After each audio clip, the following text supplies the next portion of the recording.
Mga inday, naglakaw mi sa akong mga amiga, naglaag-laag mi dito sa siyudad, nakalugsong bigikan sa bukid, ug sa dihang human sa among paglakwat sa gigutuman kayo mi, nangita na lang mi og makaunan. So kani nga restaurant, ang K-Pot, Barbecue, Hot Pot and Barbecue Grill.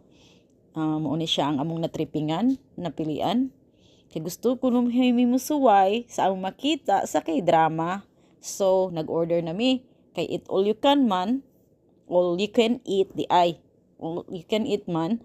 So, naalang mi limit, 2 hours lang ang pwede mi, pero mag-order mi taman sa gusto namo. Walay limit. Og nag-order gyud big daghan, gisuwayan namo tanan nga pagkaon, so unsa may mga pagkaon mga putahe dito sa Korea di ay.